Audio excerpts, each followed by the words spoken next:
Yang paling berat itu orang berilmu, dia merasa lebih banyak ilmunya daripada orang lain. Kalau bapak yang banyak duit, banyak harta, paling kekayaan itu cuma sebatas fisik. Tapi orang berilmu itu kesombongannya terbawa bahkan dalam zikirnya, dalam baca Qur'annya, dalam sholatnya. Maka tadi itu kalau bapak sensitif kolbunya itu bisa merasakan begitu sensitifnya kolbu, bukan seuzon loh pak ya. Orang yang kemudian merasa dirinya sholatnya itu paling benar itu kerasa. Maka Abdullah bin Amr mengatakan, ya, Nabi, ya, dari Nabi beliau bersabda, yang pertama kali dicabut di akhir zaman adalah khusyuk. Awwalu ma rufi'a qabla yaumil qiyamah al khusyuk. Yang pertama dicabut di akhir zaman itu khusyuk. Khusyuk itu kan urusan mata yang tunduk secara zahir, secara batin kolbunya tunduk kepada Allah. Khusyuk ini salah satu akhlak orang yang sholat. Orang kalau khusyuk sholatnya pasti dia tawadhu kepada orang lain.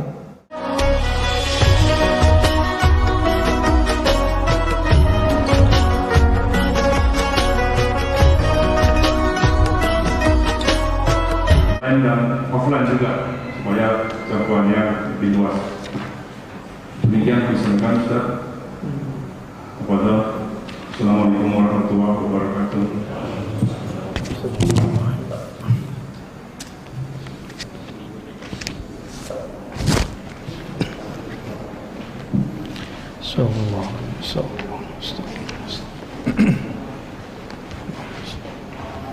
Assalamualaikum warahmatullahi wabarakatuh. Alhamdulillah rabbil alamin alladhi ja'ala nabiyyana Muhammad sallallahu alaihi wasallam khuluqahu al-Qur'an. Nahmaduhu nasta'inuhu nastaghfiruh wa na'udzu billahi min shururi anfusina wa min sayyiati a'malina. Man yahdihillahu fala mudilla lahu wa man yudlil fala hadiya lahu. Amma ba'du. Baik Bapak Ibu saudara makan Allah, insyaallah kitab yang akan kita gunakan kitab Mukhtasar Ihya. Tapi saya punya 3 kitab Mukhtasar Ihya yang ketemu yang terbaru. Judulnya Mau'izatul Mu'minin min Ihya Ulumuddin. Isinya sama ya. Cuma ini diikhtisar oleh ahli hadis Syekh Jamaluddin Al-Qasimi. Kalau yang biasa saya pakai itu karya saudaranya Imam Ghazali bernama Ahmad bin Muhammad Al-Ghazali. Sebenarnya tadinya mau pakai itu, tapi lagi cari-cari. Seandainya ketemu besok saya balik ke kitab itu ya, insyaallah. Sebelumnya untuk membuka hati pikiran kita baca surat Al-Fatihah, surah pembuka Al-Fatihah. A'udzubillahi bismillahirrahmanirrahim. Ar-Rahmanir-Rahim. Maliki yaumiddin. Iyyaka na'budu Siratal ladzina an'amta 'alaihim ghairil maghdubi 'alaihim waladdallin. Bapak saudara makan Allah, Ramadan ini spesial karena masih corona dan kita diperbolehkan untuk ke masjid, dan alhamdulillah sudah tahu pola-polanya meskipun berjarak. Semoga hati kita tetap dekat, amin ya rabbal alamin. Saya langsung membuka kalau di kitab ini langsung jilid 2, kitab Riyadhatun Nafs. Kitab Riyadhatun Nafs, bab tentang riyadah nafs. Biasa tadi disebut tazkiyatun nafs, yang lebih tepat riyadhatun nafs, karena tazkiyah itu bagian dari riyadah. Apa arti riyadah? Riyadah itu artinya berlatih, melatih nafs. Nafs itu terjemahannya bisa jiwa, bisa berarti sukma, bisa berarti diri. Itu terjemahannya. Tapi nafs ini dia punya kecenderungan kepada hal-hal yang negatif, disebut syahwat. Dan nafs itu punya perangkat zahir.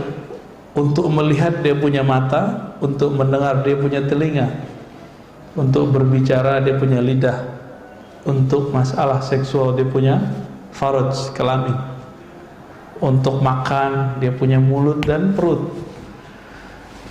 Maka nanti an-nafs ini akan ngajak ke arah sana semua. Supaya si nafs ini dia terlatih, disiplin, maka ada caranya namanya riyadhatun nafs, riyadhah. Nah, riyadhah itu kalau bahasa Arab menunjukkan makna sesuatu yang dilakukan berulang-ulang sehingga disiplin. Contohnya, Bapak, Ibu, Saudara ini kalau tidak melatih diri bangun subuh hari nggak akan bangun sekarang, benar nggak? Maka bisa bangun subuh begini, saya yakin sudah lama berlatihnya. Dan alhamdulillah Allah izinkan kita mendapatkan keberkahan satu Ramadan subuh berjamaah. Ya, Nabi mengatakan al-barakatu li ummati fi bukuriha, keberkahan bagi umatku pada paginya. Maka pada pagi ini bergabunglah dua keberkahan, keberkahan subuh dan keberkahan Ramadan. Ditambah yang ketiga, barakatul ilm, keberkahan ngaji. Alhamdulillahirabbil alamin. Apa dalil kita wajib melatih jiwa?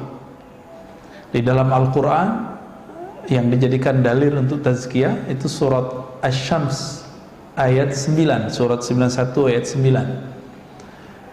Apa kata Allah Ta'ala? Kita sudah hafal barangkali ya. Qad aflaha man zakkaha. Sungguh, nah ini penegasan yang luar biasa.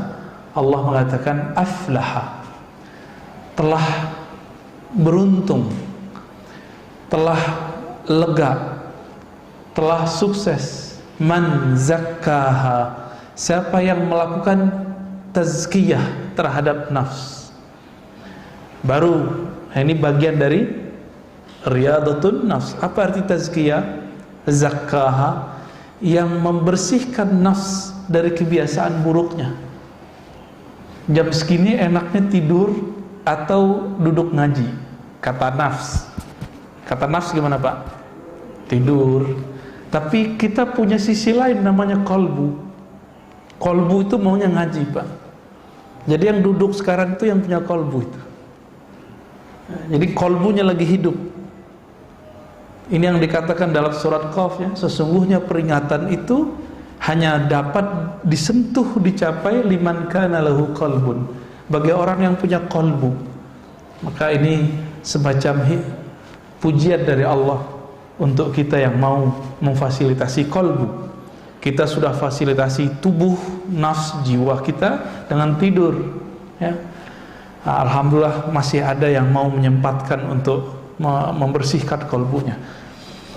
Semoga saya yang diizinkan Allah ngajar kitab ini dan Bapak Ibu Saudara yang diizinkan Allah belajar, Allah jadikan orang yang termasuk kepada surat Asy-Syams ayat 9 ini.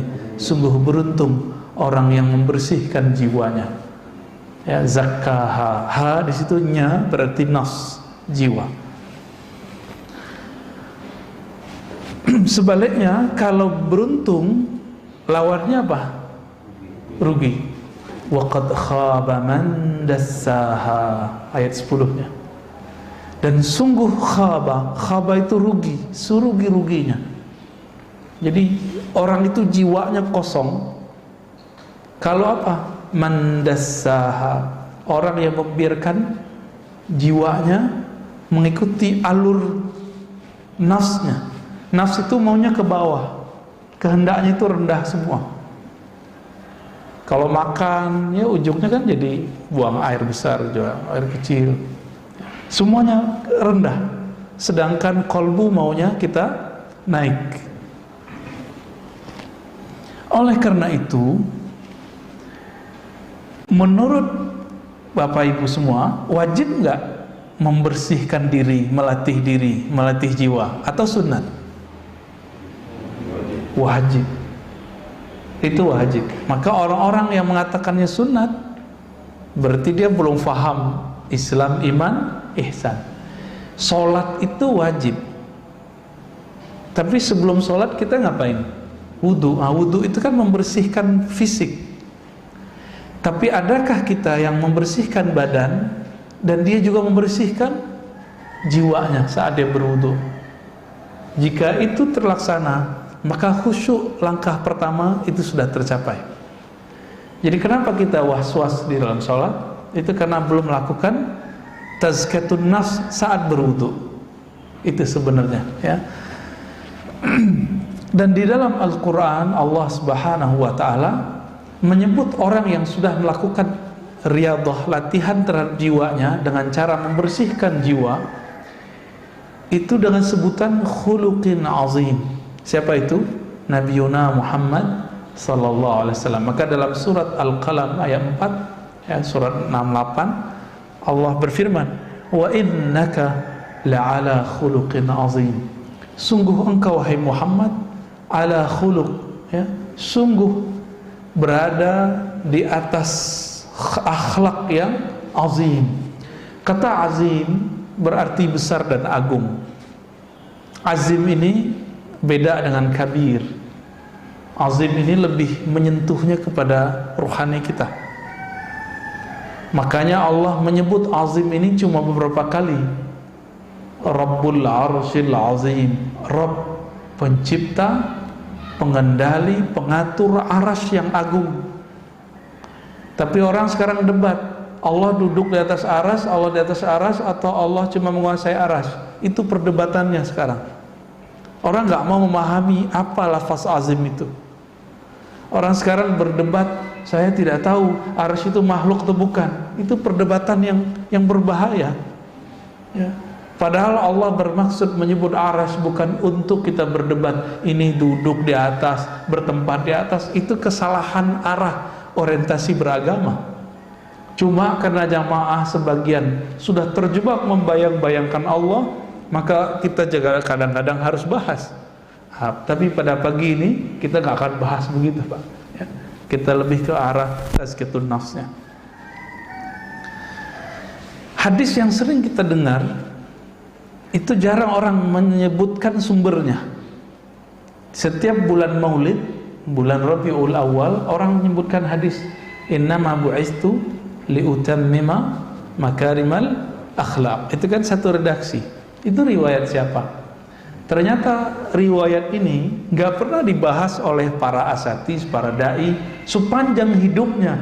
Bahkan dari kecil dia membahas Maulid, dia nggak tahu itu hadis riwayat siapa. Ya nggak? Udah tahu Pak riwayat siapa Pak? Nggak tahu kan?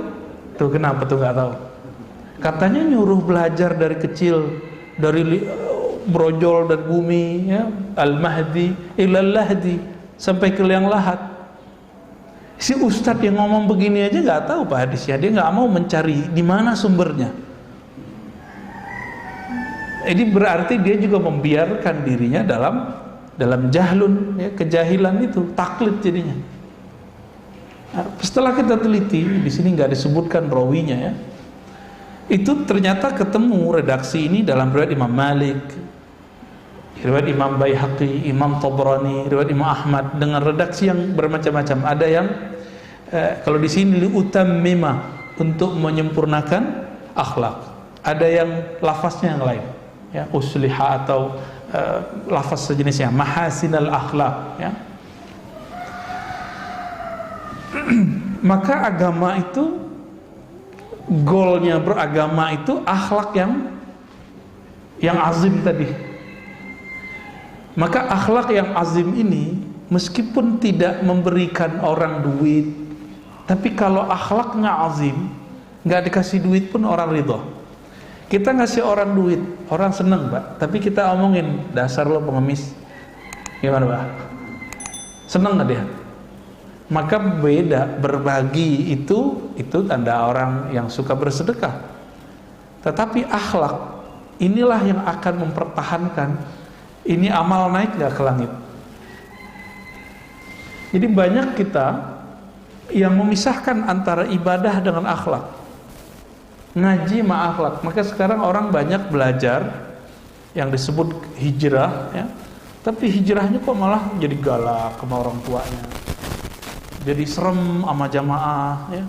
Jadi suka nyalah-nyalahin orang. Ini kan berarti akhlaknya gagal. Berarti dia belum nemu qad aflaha man zakkaha. Maka teman-teman yang belajar agamanya membuat kita konflik dengan orang, coba dikaji lagi dan ditanya lagi hatinya, ini emang begini agama yang Nabi ajarkan? Coba tanya-tanya lagi dalam hati itu. Menyalahkan, membenarkan itu bukan urusan kolbu, itu urusan ini, Pak. Tapi beragamanya baru masih sampai di sini. Dalam ilmu akliyat itu disebutkan akal ini tugasnya dua aja, membenarkan atau menolak, menyalahkan.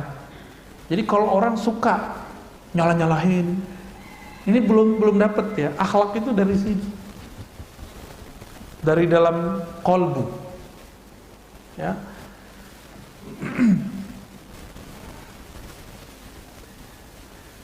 Maka Nabi SAW dalam hadis yang sahih itu mengatakan wa khaliqin nas bi khuluqin hasanin. Nah, coba lafaznya ini. Khaliqi, khalaqa yukhaliqu mukhalaqah. Satu akar kata dengan khalaq, khuluq. Ini kata kunci. Ternyata khalaq artinya ciptaan, karya. Kalau khuluq itu akhlak yang kita sebut moral. Apa persamaannya? Persamaannya, kalau khalaq penciptaan, Allah yang mencipta. Kalau khuluq itu adalah kreasi kita, seakan-akan kitalah yang membuatnya, padahal itu juga dari Allah. Maka khalaq tidak bisa dirubah kecuali pakai operasi. Operasi apa, Pak? Biar hidungnya agak mancungan dikit. Plastik ya.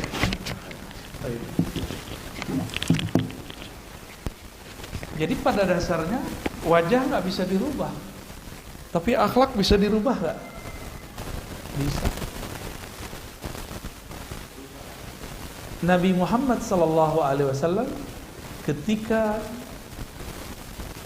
berdakwah itu cuma 11 tahun, nggak sampai 10 tahun di Madinah, 13 tahun di Mekah. Dibandingkan Nabi Nuh, berhasilan mana? Nabi Nuh kurang dikit dari 1000. Rasulullah. Nabi Ibrahim umurnya hampir 200 ya, 170-an. Nabi Musa juga begitu. Tapi Nabi Musa lebih besar. Kenapa? Karena khuluqin azim, akhlak beliau lebih besar. Masih ingat kisah ada sahabat Nabi? Sahabat Nabi ini kan macam-macam, ada yang Badui, ada sahabat Madani, Madinah atau Muhajirin. Orang-orang Badui ini nggak tahu tempat buang air itu di mana. Dulu kan kita kan sekarang udah punya peradaban nih. WC, tempat buang air kita udah punya. Dulu orang Arab Badui itu mirip-mirip sopir angkot zaman-zaman dulu, Pak. Ngeliat tembok langsung nembak di situ. Kebayang? Nah, orang Arab Badui itu gitu. Masuk ke masjid, ngeliat ada tembok. Kebayang sama dia apa? Mau langsung bawa air kecil di situ. Ya mirip-mirip kayak, mohon maaf ya. Sering nggak dulu? Saya sering Pak naik angkot waktu mahasiswa dulu. Ada tembok nih, langsung aja dia ke situ. Ya, jadi tembok-tembok tepi jalan itu jadi korban. Kadang-kadang ke bannya ya. Nah itu sampai sekarang masih tuh, sopir truk tuh masih begitu. Kita heran kok begitu gayanya ya. Nah ini Badui itu. Orang begitu tuh Badui. Kira-kira kalau masjid kita, ya mohon maaf ya, bahasanya kasar, dikencingin orang gimana? Marah kita. Maka sahabat-sahabat pada ngambil alat pukul, mau mukul dia. Secara hukum fikih itu benar, tapi dalam hukum kolbu itu nggak boleh. Karena orang yang buang air kecil ini dia nggak tahu akhlak, itu dia belum belajar. Maka Nabi mengatakan jauh, udah biarin. Kamu siram aja temboknya disiram, lalu bawahnya disiram. Nanti kan meresap. Dulu kan nggak pakai begini, Pak. Jadi malah dapat ilmu sahabat Nabi. Ilmu apa? Cara menghilangkan najis di tembok dan di tanah. Dapat ilmu, berkah jadinya. Ini Arab Badui, mulut besar tuh suka ngomong. Datanglah dia kemana-mana, saya kencingin tuh masjidnya Muhammad. Tapi dia nggak marah-marah tuh katanya. Jadi orang-orang akhirnya penasaran. Bulan berikut terjadi gelombang besar-besaran, orang Arab Badui masuk Islam. Jadi cuma karena urusan buang air kecil, Pak. Ya, begitu Rasulullah. Tapi hari ini bagaimana orang berdakwah? Nggak begitu. Cuma ngaji di YouTube, ngaji di TV, berantem di masjid. Maka masjid itu jadi tempat suka berantem hari ini. Ya enggak? Ya, masjid ini mungkin pernah berantem dulu ya. Apa kata Nabi? Wa khaliqin nas bi khuluqin hasan. Hendaklah kamu berusaha berakhlak, bermoral, menciptakan kondisi kepada nas. Nas ini bukan hanya orang beriman, siapa aja, apalagi orang yang beriman. Bi khuluqin hasanin, dengan khuluq, dengan akhlak yang hasan. Hasan itu bagus. Maka orang-orang naik pangkat di sisi Allah itu bukan karena dia banyak sholatnya, tapi karena dia bagus akhlaknya. Di masa Rasulullah SAW ada seorang perempuan yang setiap hari sholat tahajud, setiap malam tahajud, setiap hari dia sholat zikir. Tapi Nabi mengatakan finnar, dia masuk neraka. Kenapa? Kesolehannya baru sampai di fisik. Tapi ada seorang sahabat Nabi, beliau mengatakan fil jannah, orang ini masuk surga. Semua hadis ini sahih, ada dalam kitab Sahih Bukhari dan Muslim. Ketika diteliti, ternyata orangnya punya cuma satu akhlak. Apa akhlak dia? Salamatus sadr. Dia tidak pernah menyimpan kebencian kepada orang. Kita baru masuk masjid udah ngelihat nih ahli bid'ah nih ya. Oh ini beda faham nih. Pasti begitu ya. Coba sekarang kalau masuk masjid baca doa. Apa doanya? Allahumma inni as'aluka, Allahumma ftahli abwaaba rahmatik ya. Kalau as'alukanya keluar ya. Allahumma ftahli abwaaba rahmatik. Ya Allah, bukakan kepadaku bukan satu pintu tapi abwab. Apa arti abwab? Pintu, banyak pintu. Banyak pintu rahmat Engkau ya Allah. Maka banyak pintu di sini. Jangan cuma beribadah di masjid, sapa orang, ya senyum kepada orang. Cuma sekarang kita nggak bisa senyum orang, Pak. Ketutup. Ya, maka sekarang ngangguk.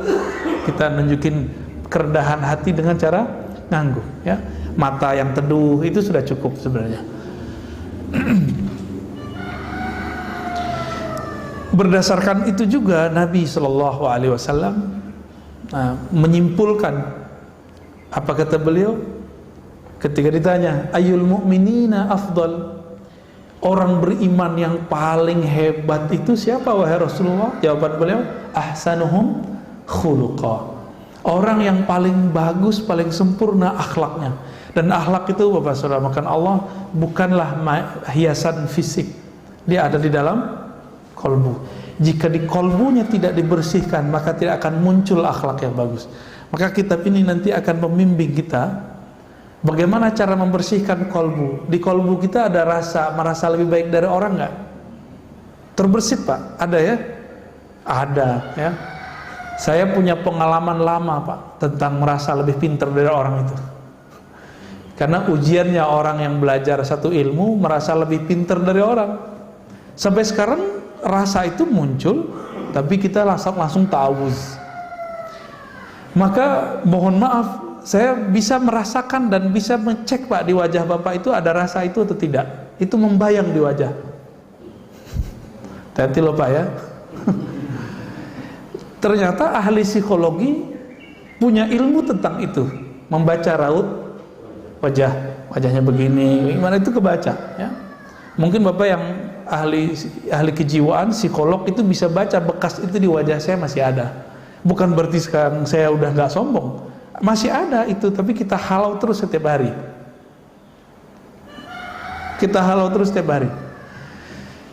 Yang paling berat itu orang berilmu, dia merasa lebih banyak ilmunya daripada orang lain. Kalau bapak yang banyak duit, banyak harta, paling kekayaan itu cuma sebatas fisik. Tapi orang berilmu itu kesombongannya terbawa bahkan dalam zikirnya, dalam baca Qur'annya, dalam sholatnya. Maka tadi itu kalau bapak sensitif kolbunya itu bisa merasakan. Begitu sensitifnya kolbu, bukan seuzon loh Pak ya. Orang yang kemudian merasa dirinya sholatnya itu paling benar itu kerasa. Maka Abdullah bin Amr mengatakan, ya, Nabi, ya, dari Nabi beliau bersabda, yang pertama kali dicabut di akhir zaman adalah khusyuk. Awwalu ma rufi'a qabla yaumil qiyamah al khusyuk. Yang pertama dicabut di akhir zaman itu khusyuk. Khusyuk itu kan urusan mata yang tunduk secara zahir, secara batin kolbunya tunduk kepada Allah. Khusyuk ini salah satu akhlak orang yang sholat. Orang kalau khusyuk sholatnya pasti dia tawadhu kepada orang lain. Ini enggak, ya. Kita merasakan itu. Untung masjid ini enggak terlalu banyak. Abu Hurairah lagi duduk, dia ngerasa nggak nyaman Pak.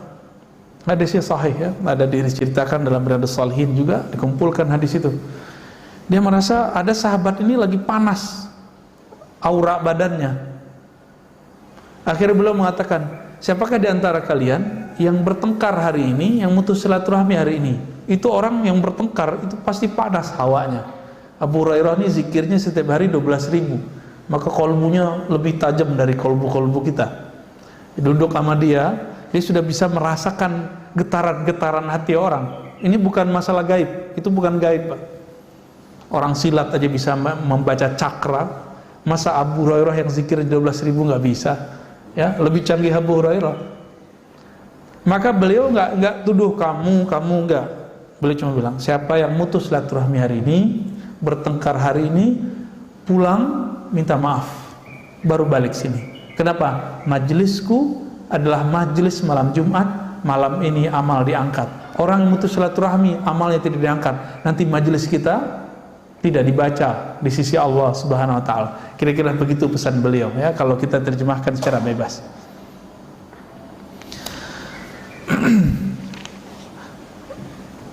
Di dalam Al-Qur'an itu pesan akhlaknya sangat banyak. Misalnya kita sering dengar imam baca ayat wal qaziminal ghaiza wal 'afina 'anil nas. Ya, surah Ali Imran kan sering dibaca itu. Itu pesannya akhlak. Selama ini sering dengar apa arti kazim? Kaziminal ghaiz.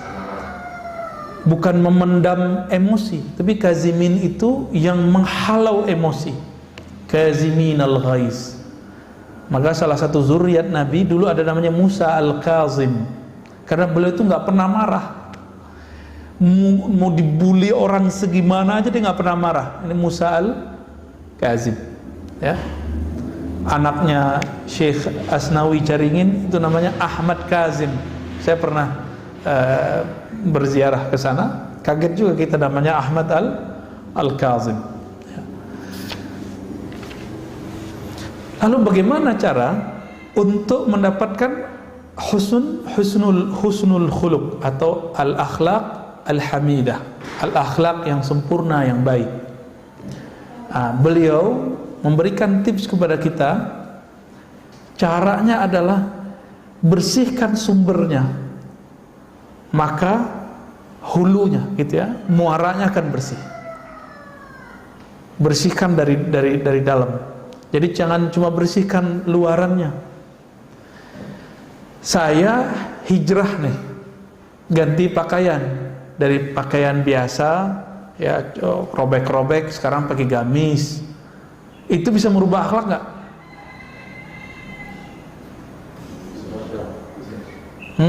Gimana Pak? Belum tentu. Bisa jadi preman bergamis. Ya, hati Pak. Pakai serban, pakai kopiah, ya, pakai ginian, ya. Terus pegang mic, udah jadi ustadz aja. Kira-kira gimana? Kolbunya belum dibenerin. Kalau dia ceramah, kira-kira gimana? Nah itu, Bapak sudah tahu jawabannya. Dia kalau nanti ceramah, cuma ganti casing. Dulu menghujat orang tepi jalan, sekarang menghujat orang yang beda faham dengan dia. Itu aja bedanya. Dulu kalau kita masih remaja itu kan pengen cari lawan, pengen bergesekan sama orang. Betul, ini sama, walaupun bergamis, berserban, berkopiah, akan cari gesek terus. Maka jangan sibuk pada ganti penampilan, sibuklah dalam mengganti sumber penampilan itu di mana. Nah, ini yang harus kita benerin, Pak. Nah, kitab ini membimbing ke arah sana. Insya Allah besok kita mulai masuk ke bab kolbu. Ya. Kolbu itu apa aja karakternya, model-modelnya. Ya. Atau malah pagi ini aja kali ya, langsung kita pendek aja nih. Ya. Jadi cara pertamanya kita harus diagnosa dulu. Ini kolbu kita, kolbu yang mana nih? Kolbu itu kan dibagi 3 aja. Sehat, sakit, mati. Kolbu yang sehat, kolbu yang sakit, kolbu yang mati. Saya yakin yang hadir ini pasti hidup semua kolbunya, nggak ada yang mati. Berarti antara 2 aja. 1 sehat, 2 sakit. Termasuk saya, Pak. Termasuk saya, bisa jadi saya kolbunya sakit. Bisa jadi Bapak lebih sehat kolbunya daripada saya. Nah, ini bisa terjadi. Kenapa? Karena megang mic begini, pakai kopiah begini, pakai gamis begini, tidak ada jaminannya. Kami begini, kolbunya lebih sehat. Oleh karena itu, guru-guru kita dari dulu itu selalu pesan, kamu kalau mau jadi dai, guru, dosen, benahi dulu kolbumu baru ngajar, gitu. Saya dipesenin gitu dari guru saya semenjak saya umur 12 tahun. Saya masih ingat sampai hari ini, ya. Ada namanya Syekh Abuya Rizwan namanya dulu, ya, namanya nama orang lokal, Pak, tapi beliau ngomong gitu ke saya. Kita ditepuk-tepuk tuh, dikasih tahu, kamu kalau mau ceramah, ya benahi dulu kolbu. Kalau sudah membenahi kolbu, nanti baru bisa membenahi kolbu orang, gitu. Kalau kita membenahi kolbu, nanti orang itu takjub bukan kepada pakaian, tapi takjubnya nanti dari hasil yang dikalamkan. Karena al-ajabu fil libas hatta yatakallam. Takjub pada pakaian itu cuma sampai dia ngomong. Kalau dia ngomong ketahuan, gitu doang, gitu. Ya, benar nggak, Pak? Pakai sorban nih, saya pakai kopiah segala macam. Tahu-tahu ngomongnya nggak jelas, ngelantur. Dan sekarang kita lihat fenomena umat Islam suka dai-dai yang punya euforia. Mohon maaf ya, suka dai yang mu'alaf. Sekedar dia bercerita tentang masa lalu beragamanya, lalu semangat dia masuk Islam, silakan. Tapi sekarang dimintain fatwa. Maka saya agak nyinyir bagian ini. Serem, Pak. Dia masuk Islam seharusnya ngaji dulu, nyantri dulu, benahi dulu kolbunya. Kan habis makan yang haram juga, pasti dia makan babi kan sebelumnya. Ya, itu harus dibersihkan, ada cara bersihinnya, ada zikirnya. Dimandikan dulu. Ada kan itu hukumnya, kalau versi ahli fikih sunnat, tapi bagi saya mandi masuk Islam itu wajib. Itu mandi, ya pindah agama kan. Akhirnya apa yang terjadi? Karena gagal faham belajar fikih, gagal faham belajar akidah, ada yang si dai ini sekarang bangga nabrak anjing, ya kan? Dan begitu. Yang tidak bisa membedakan politik itu bagian dari iman atau bukan. Kan politik bukan bagian dari iman, Pak. Ada politik bagian dari iman. Ya, masjid ini mungkin pernah jadi korban. Politik bagian dari iman, akhirnya beda pilihan politik menjadi beda iman. Emang ada ayatnya. Nah, itu akibat si dai, si muallim belajarnya bukan dengan kolbu. Kolbunya belum dibenahi. Akhirnya kata orang, berita, pecahlah kita selama 2018, 2019. Mau diulang lagi 2023, 2024. Ini tinggal berapa tahun nih? Ini 2021, Pak. Tinggal nunggu 2023, 2024. Nah, kita nggak mau itu terjadi. Kalau itu terjadi lagi nggak tahu deh ya. Gimana jadinya masjid-masjid kita ntar. Ya, kawan saya sampai nggak mau sholat Jumat di kantor-kantor dulu. Kenapa? Setiap kali Jumatan dia mendengarkan hate speech, ya, ujaran-ujaran kebencian. Padahal dia sama pilihannya sama si ustadznya. Kok bisa gitu? Kolbu yang sehat itu ciri-cirinya sederhana. Kolbu yang sehat itu yang bisa menikmati hidangan-hidangan kolbu. Hidangan kolbu bernama sholat. Sholatnya nikmat, atau imam itu kalau ngimamin berasa kayak capek kita, Pak. Ya panjang nih bacaannya. Nah, berarti dominan tubuh ini nafs kita daripada kolbu. Jadi kolbu yang sehat itu yang kolbunya mendominasi jiwanya. Kolbunya mengatur jiwanya, bukan jiwanya ngatur kolbunya. Kolbu yang sakit sebaliknya, jiwanya ini, nafsnya ini mengatur kolbunya. Kalau seorang ustadz mu'alim atau public figure sama, senangnya punya pengikut bukan?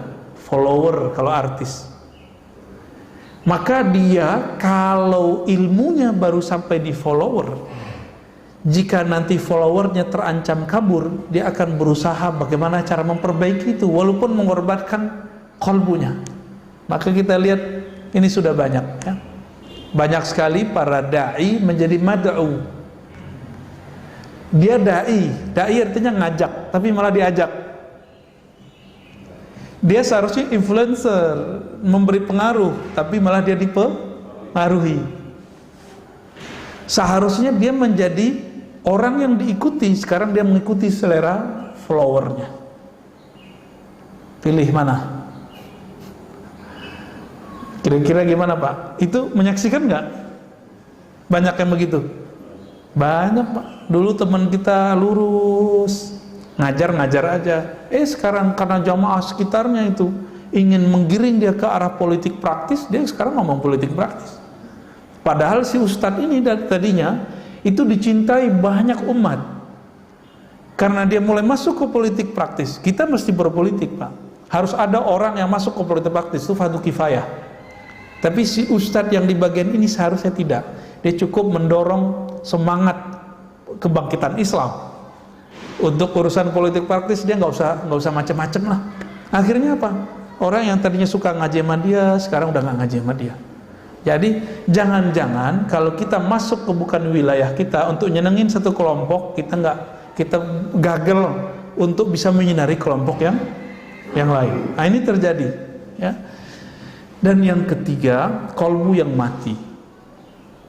Kalau yang sakit tadi itu ayatnya fi qulubihim maradun fazadahumullahu marada. Di kolbu mereka ada penyakit. Kalau sekali kita biarkan penyakit itu, maka penyakit akan bertambah. Kalau orang yang mati kolbunya, sawaun alaihim, sama saja. Kamu ajak nggak kamu ajak, nggak ada efeknya. Ramadan datang, Ramadan nggak datang, dia begitu-gitu aja. Nah, saya berhusnuzon kita antara sakit dan sehat itu kayaknya sekarang, ya. Bener ya? Ceknya tadi sholatnya khusyuk nggak? Nggak ya? Nggak apa-apa, Pak. Tapi pengen khusyuk kan? Berarti normal, sehat, ada keinginan mau sehat. Kalau kita badan sakit, datang ke dokter nggak? Nah, Bapak mau ngaji begini kan berarti pengen bener kolbunya, waras berarti kolbunya, ya. Kalau ada orang sakit nggak mau berobat, waras nggak? Mungkin dia habis kena brainwash, saya pakai herbal aja Ustaz. Ya betul, tapi kalau penyakitnya parah bisa nggak pakai herbal biasa? Indonesia sekarang belum populer, dokter herbal itu belum populer. Baru muncul nih kan di YouTube nih beberapa dokter, tapi juga dia kepakarannya bukan di herbal. Herbal ini kan masalah lagi. Akhirnya kena cuci otak dia nggak mau berobat. Apa yang terjadi? Sakitnya tambah parah begitu. Inilah sekarang yang terjadi. ketika ilmu tentang obat hati ini dianggap sesat, maka yang terjadi adalah orang tambah jauh dari ilmu ini. Mungkin karena penamaan ilmunya tidak cocok, disebut ilmu ini misalnya ilmu tasawuf, akhirnya orang ganti nama tazkiyatun nafs.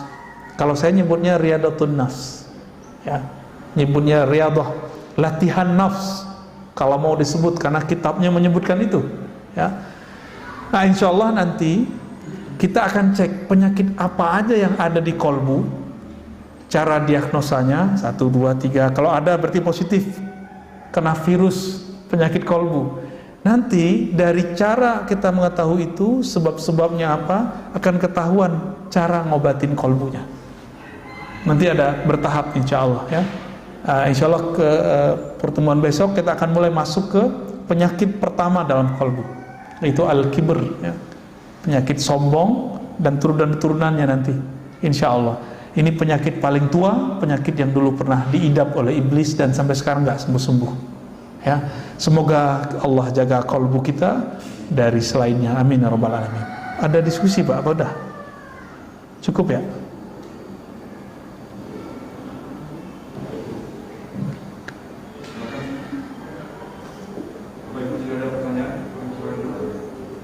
Ya. Ya. Assalamualaikum. Tadi mengenai kritik atau apa gitu ya. Kalau kita menjaga hati kita, apakah lalu bagaimana kalau kita mau kritik atau orang? Ya. Bagaimana Caranya? Ya. Tadi imam kita baca ayat wa tawasau bil marhamah. Kita selama ini fokus di surat Al-Asr, wa tawasau bil haq, berwasiat dengan kebenaran. Jadi kita ngerasa benar nih. Nah, ini dosanya para pemberi kritik merasa benar. Itu kesalahannya. Karena dia merasa benar, muncullah kesombongan, dirinya lebih benar dari yang dia kritik. Nah, berarti dia belum benar-benar berwasiat. Maka di surat tadi Al-Balad tadi ya, wa tawasau bil marhamah, dan hendaklah mereka saling berwasiat, ya, dengan cara marhamah. Apa arti marhamah? Penuh kasih sayang. Jadi kalau negur orang tuh jangan ini bid'ah nih, kayak begitu caranya. Imam Syafi'i itu negur lama, beliau imam salafus saleh. Apa kata beliau? Engkau kalau menegurku depan orang, jangan salahkan jika hatiku, nafsku, jiwaku susah nerimanya. Jadi kalau menegur gimana? Ajak ke ruang berdua. Terus apa? Lafaznya, kata-katanya menunjukkan kita cinta kepada dia. Maka Imam Sya'rani mengatakan, kamu jangan mengkritik orang, nasihati orang, berdakwah sampai hatimu berniat ingin rahmat turun kepadamu dan turun kepada. Jadi bukan kita tuh kayak mau nyalahin orang, menyudutkan orang tuh nggak ada. Maka kritik yang sahih, kritik yang disampaikan dengan cara kasih sayang, tidak menyudutkan orang, itulah yang disebut al-haq, itulah yang disebut as-sabr. Sabr ini wajib atau sunat? Wajib. Jadi kalau orang nggak dengerin kita sekali, kita marah nggak? Jadi kalau ada orang yang mengkritik, lalu dia marah-marah padahal mengkritik, marah-marah menasihati, orang yang mengkritik ini yang butuh dinasihati sebenarnya. Benar gak tuh? Ya, dia mengkritik orang tapi nggak sabaran. Yang butuh dikritik siapa sih? Ya. Yang butuh diperbaiki siapa? Yang marah-marah ini atau yang dimarahi? Nah, jadi ayatnya tiga cara berarti. Jadi cara mengkritisi orang itu pertama, yang disampaikan mengarah kepada kebenaran, bukan merasa paling benar. Yang kedua, bisabri, kita harus sabar, dan kesabaran itu nggak mungkin kalau tidak bil marhamah, dengan kasih sayang. Dan Allah Subhanahu wa taala membuka semua ayat Al-Qur'an, semua surat Al-Qur'an kecuali satu surat Al-Bara'ah At-Taubah, semuanya dengan marhamah. Bismillahirrahmanirrahim. Jadi Allah itu ingin kita ini tidak membayangkannya seserem guru-guru sekarang membayangkan Allah tentang Allah ke anak-anak. Coba anak-anak itu bayangin Allah itu neraka, Allah itu pemarah. Kamu begini loh, neraka lo, entar siksa Allah lo gitu. Jarang orang itu yang berbicara Allah itu sayang deh, kalau kamu begini kamu disayang Allah, itu jarang. Jadi kita ini metode ngajarnya bukan metode marhamah, metodenya metode ghadab, marah aja bawaannya. Akhirnya sekarang beragama itu manhajul ghadabiyah, manhaj marah-marah. Lo beragama kok marah-marah? Nabi kalau marah-marah nggak mungkin 11 tahun kurang di Madinah berhasil mengislamkan Arab dan Islamnya sampai ke negeri ini. Kalau dulu wali-wali yang datang ke negeri ini marah-marah ngelihat ada tradisi Hindu, Buddha, nggak mungkin Pak bisa mengislamkan Bapak ini. Mungkin mati, lahir kafir kali ini. Itu B3 itu. Ya, ini teknik dalam Al-Quran. Silakan dipakai cara mengkritisi, cara memberi masukan kepada orang. Tidak merasa paling benar, tapi mengarahkan kepada kebenaran. Yang kedua, sabar. Sabar itu bukan nyinyir Pak. Sabar itu kita berulang-ulang menunjukkan. Dan yang ketiga tadi marhamah. Saya lupa. Kalau lafaznya tawasau, itu wazannya tafa'ala. Di situ menunjukkan bahwa kita terlibat di dalamnya, bukan hanya dalam lisan. Tapi sebelum kita mewasiatkan orang, kita sudah masuk dulu ke apa yang kita wasiatkan. Nah, itu berarti 4 sebenarnya Pak. 4 ya. Jadi kita sendiri sudah di situ. Ya. Cukup? Ada? Oh ya. Sepertinya banyak orang. Jadi di online, bagaimana kalau kita melihat kawan kita sudah berjilbab sebenarnya, tapi di status fotonya tidak pakai jilbab, terus ikut lomba dancing. Nah ini beliau ingin mengingatkan beliau, bagaimana caranya supaya tidak menyinggung. Iya. Kalau ada orang belum berjilbab, jilbab itu kan model nutup aurat. Itu fisik Pak. Targetnya bukan dia pakai aurat, nutup aurat atau enggak. Targetnya dia mengenal siapa yang nyuruh nutup aurat. Maka kenalkan dulu orang ini kepada yang memerintahkan nutup aurat siapa? Allah. Jadi kenalkan dulu Allah itu sayang kamu. Jangan bayangkan altar neraka, lo neraka lagi. Nanti kalau dia merasa safety daripada ancaman-ancaman neraka, dia buka jilbab lagi Pak. Maka saya dakwah waktu di Paris tuh sama jamaah kita saya nggak pernah bilang, kamu buka jilbab, enggak. Ada yang pakai roknya pendek, segala macam, biarin aja, yang penting mau ngaji. Nanti dia nanya, Ustadz sebenarnya jilbab gimana sih? Jawaban saya sama. Ibu, mbak, teteh gitu ya, kenali dulu yang nyuruh pakai jilbab. Nanti pasti pakai jilbab sendiri, nggak disuruh-suruh. Padahal di sana susah lah Pak pakai jilbab. Ya, kerja itu susah, apalagi semenjak kejadian kemarin, kena prank sama anak SD gitu ya. Jadi kenalkan dulu si anak, teman, orang yang mau kita ajak mengamalkan satu syariat dengan syariatnya. Apa arti syariat? Zat yang menyuruh satu perintah itu. Kalau enggak jadi beban. Perempuan pakai aurat tuh beban sama dia, gerah aja bawaannya. Benar enggak? Sholat itu bagi anak-anak kalau pakai ancaman dia tegang Pak. Tapi kalau anak kita coba kita bilang, Dek puasa ya, ntar kalau puasa dikasih hadiah motor, mobil ketinggian ya, mobil-mobilan maksudnya, sepeda bagus, udah semangat, dia berpuasa itu happy. Coba Bapak bilang, awas kamu gak puasa, ntar Papa pukul 10 kali. Itu anak tegang Pak, baru jam 8 udah lemes dia. Kalau dia pakai iming-imingan tadi, itu kan tauhid anak kecil. Tauhid anak kecil tuh iming-imingan. Maka bapak, saudara, ibu semua yang sudah sebesar ini, seumuran ini, jangan lagi ibadah karena pahala. Ibadah karena kita kenal siapa yang nyuruh kita beribadah. Allah itu. Pahala itu udah pasti dapat. Karena kalau masih pakai iming-imingan, berarti di dalamnya ruhnya masih bocah ini. Masih anak-anak ini, cuma badannya gede, mukanya udah mulai keriput gitu ya, dalamnya masih bocah, tauhid anak-anak, tauhidus sibyan. Ini semoga pagi ini langsung naik menjadi tauhid remaja, tauhid dewasa. Puasa bukan karena iming-imingan surga, tapi karena ingin diridhoi sama yang punya surga. Kalau yang punya surga udah ridho, masuk surga nggak? Pasti masuk surga. Pasti jauh dari neraka nggak? Pasti dijauhin. Baru nanti harapan ke surganya itu full, karena kita kenal siapa yang nyuruh puasa. Gitu Pak. Udah cukup ya. Jadi berdasarkan ini pembahasan makan Allah, berpuasa di masa pandemi ini semoga tidak mengurangi rasa hikmatnya. Kita alhamdulillah difasilitasi oleh teman-teman pengurus. Semoga Allah memakmurkan hati mereka dengan keikhlasan. Amin ya rabbal alamin.